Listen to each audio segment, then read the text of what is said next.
ได้หาสอบแล้วพี่น้องวันนี้จะนางานงาม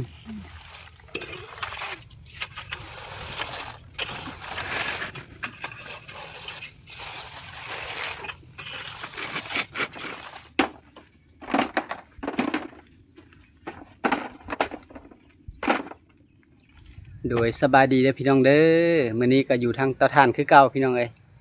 พอดีตากถ่านไว้หลายมื้อเลยสิพากันมาเก็บก่อนมื้อนี้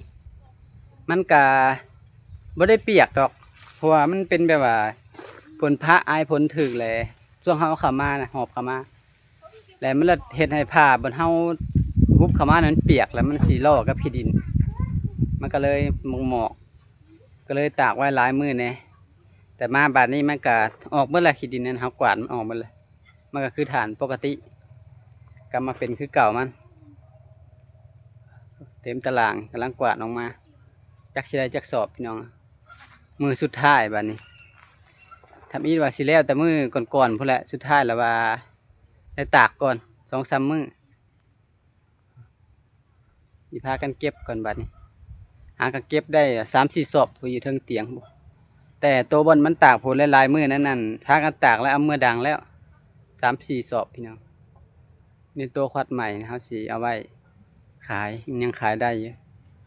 ไม่ได้เปียกพอกระโดดตัวนะกับไม่ได้เปียกควัดใหม่ตัวนะค่ะขายไปไหนแล้วไปเก็บก่อนพี่น้องบ้านนี้ใน3 สอบแล้วพี่น้องบ้านนี้กวาดออกมาหลายเติบแล้วใส่นาทานพวกนาทานก็มีแต่ก้อนบักใหญ่มีแต่ทานคนงามๆเนาะนาทานกันปลาตัวสวด มีแต่ว่าใส่หน่อยหนึ่งติใส่ย่ำได้แต่กาสวยไล่อรด3 สอบหรือ4 สอบนี่อยากได้สอบอีกสอบหนึ่งเอากะทิมายิบบันยิบก่อนหน่อยหนึ่งเก็บว่าคือสีได้หลายเปาอยู่ดอกเท่านั้นเนาะ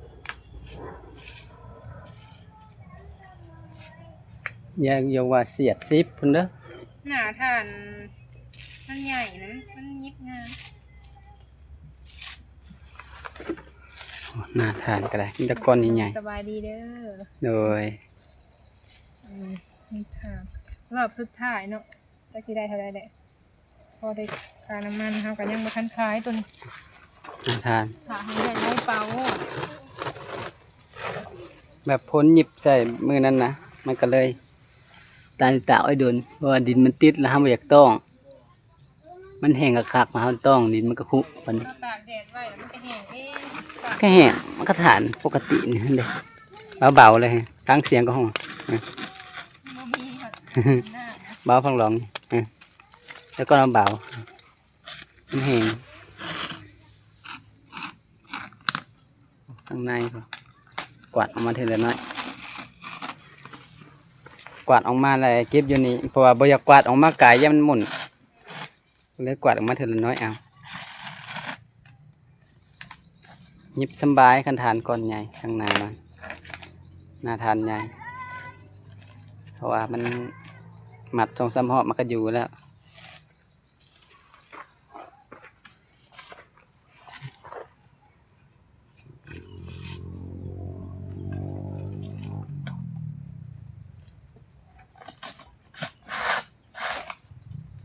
3 สอบกระเป๋าวันนี้ก็นั่นเพิ่นมาขายพี่น้องก็เลยซื้อเพราะว่าบ่มีกระเป๋าหายเด้กระเป๋าเพิ่นเอามาขายให้ตรงที่เลยดอกละ1,000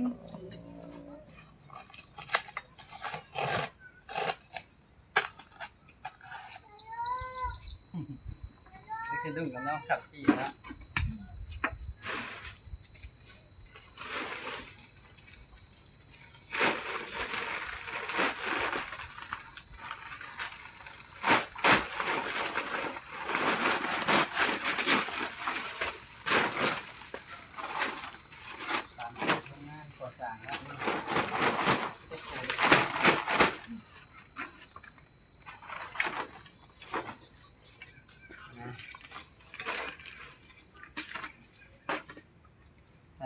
ใส่ก้นใส่แจมันนี่ตัวน้อยเขาก็จังเวลาเต็มแจนะก้อนใหญ่ค่ะแล้วมันซีนแจก โคตรเกือบกิฟเลยพี่น้อง ก็เกิด มันเย็นเกือบเลยนี่หมดแดงไทยเนี่ยมัน ลายมือเติมไม่ได้ครับป้าว่านี่ป้าให้ถึงลมเนาะ บริตากแดดแต่ว่าถึงลม พอได้กินเหนื่อยมันรู้สองอย่าง อันนี้จะไว้ห่อนไปดังทีหน่อยนึง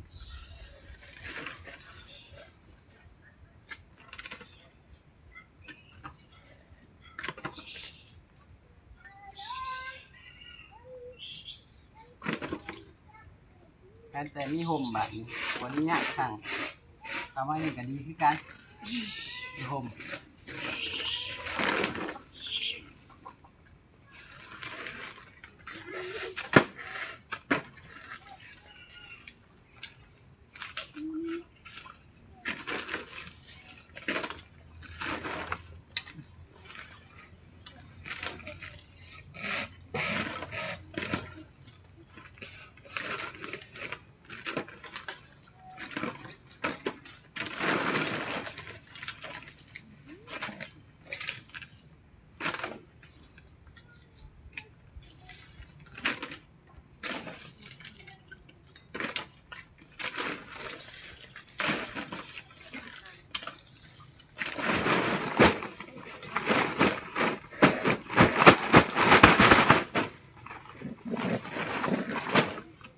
จะงงแจ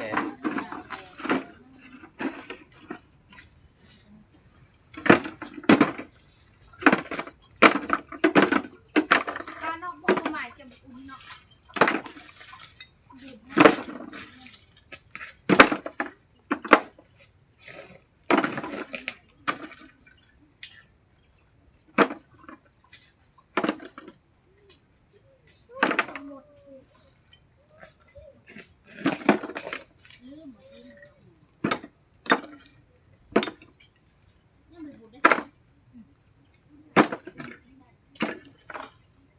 ไปสอบหนึ่งเลยเนาะ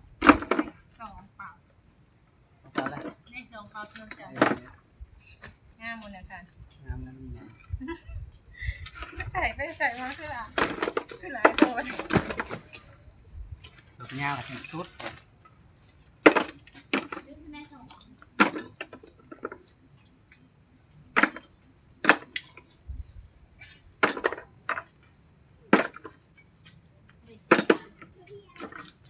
นี่แห้งครับเป็นกรอบ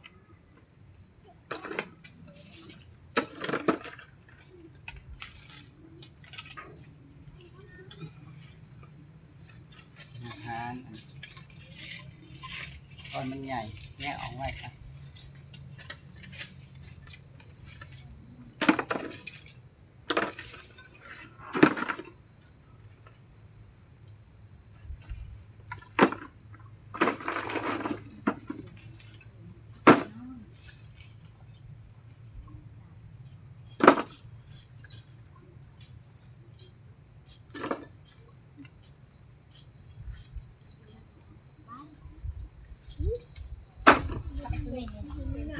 ใส่ตัวไหนตัวก่อน เป็นบ่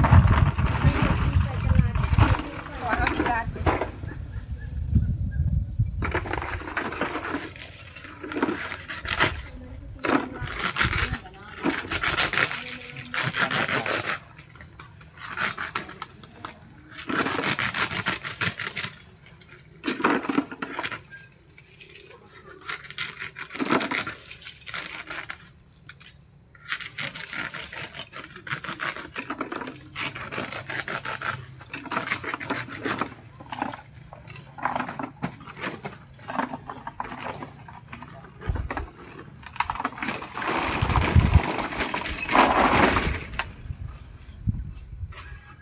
3 2แล้ว ใหม่ก็ได้นี่นะแต่ว่าย่อยใส่อันเดียวแล้วก็ใส่ตัวน้อย นี่ขาดถึงแล้ว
นี่แล้วกันบ่ได้อีกไง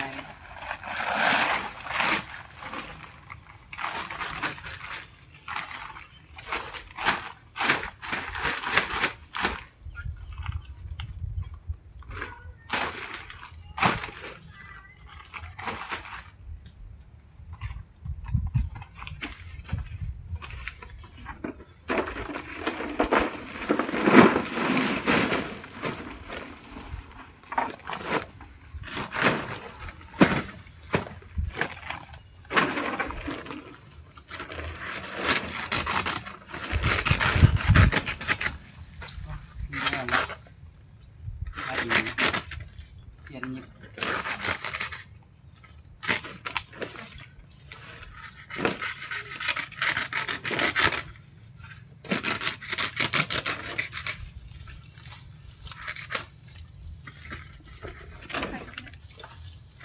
นิดนึง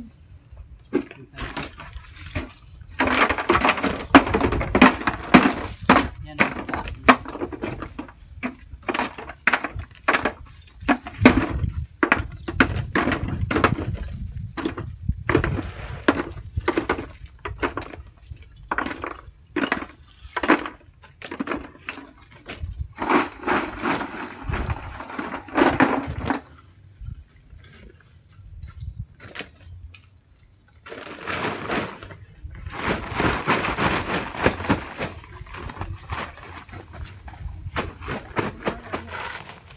ได้หาสอบแล้วพี่น้องวันนี้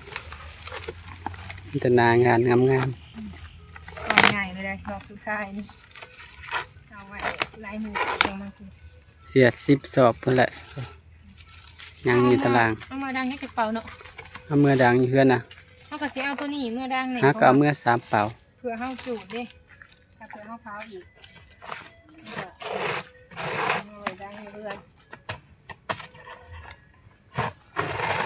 ยามฝนตกมาแหละบ่มีทางดัง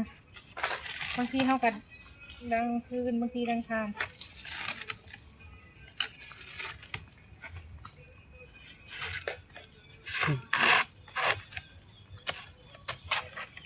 มันจะก้อนใหญ่ อาจารย์กับใหญ่ๆเนี่ยมา ๆกูทางนี้ได้แห่งใหญ่น่าทาน กองไว้ว่าเดียว แต่ก้อนบักใหญ่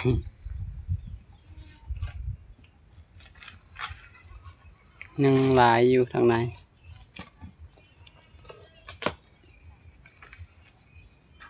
จังหวะสิได้อยู่4-5 สอบคือกันแหละ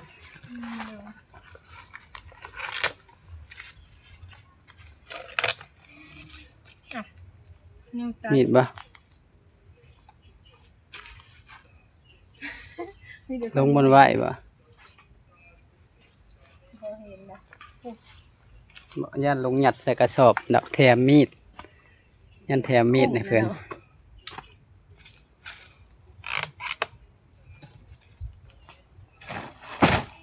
หาสอบพี่น้อง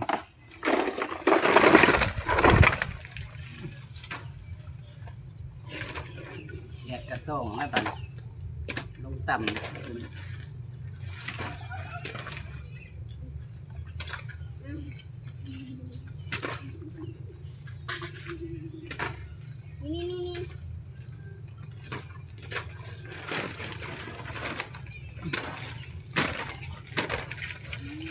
เด็กก้อนใหญ่ๆพี่น้องเก็บใส่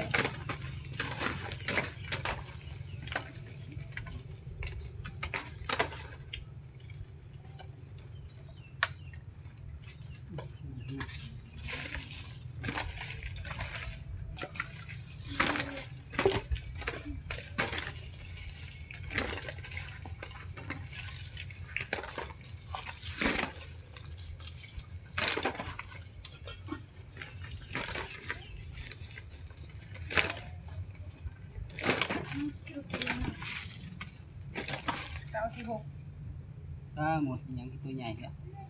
หมดงาม แม่หมดมาจาก หมดงามเห็นเฮียนแล้ว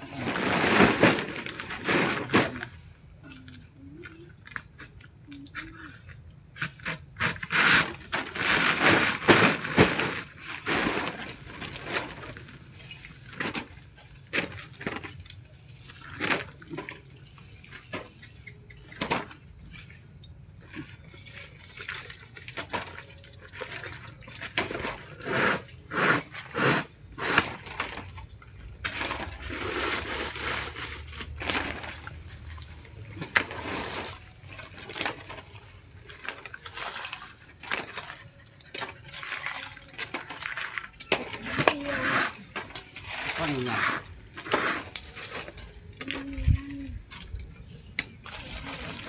แข่งขักแล้วพี่น้องมันกระดังกรอบเบา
เปล่ากระเป๋ามากคือไง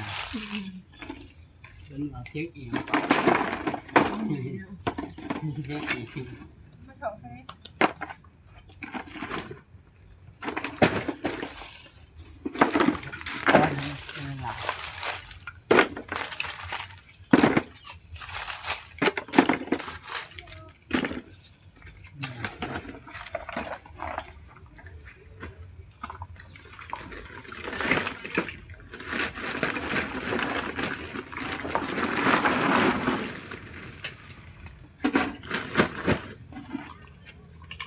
น้อยเนี่ย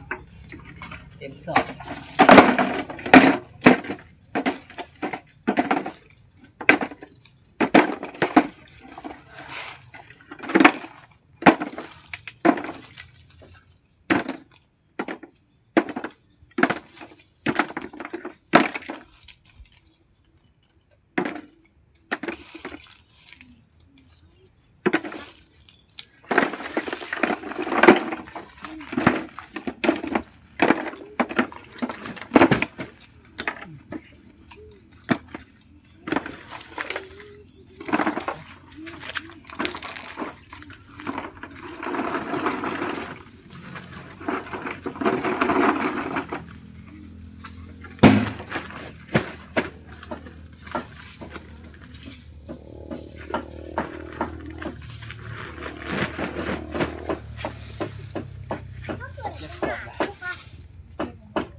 นี่คือเปล่า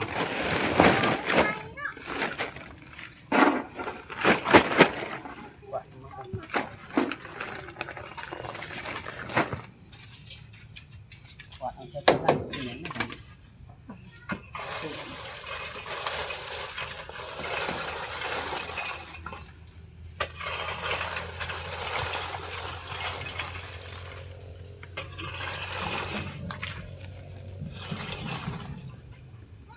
ว่าออกมาเท่าไหร่น้อย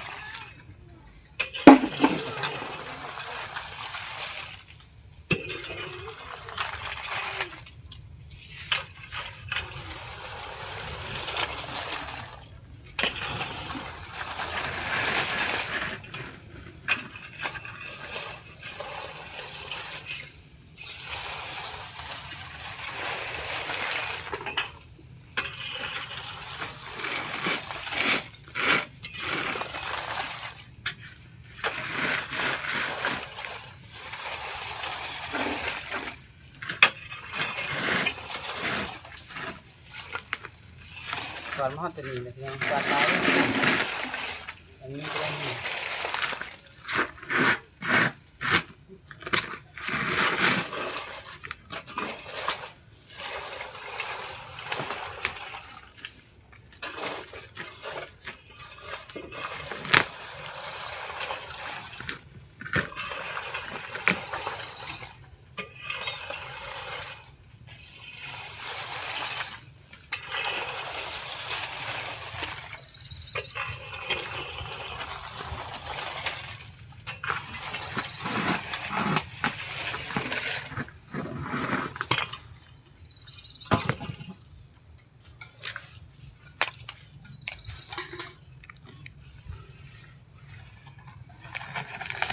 นี่หลายสอบแล้วพี่น้องบ้านนี้โอ้เก็บไปเก็บมาก็ได้6-7สอบมีแต่สอบใหญ่ๆยาวๆน่าทานกับงามๆเลย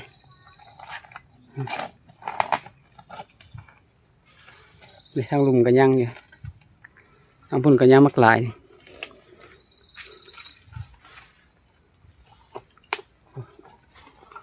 ยังห่อพี่บันทางในแล้วล่ะ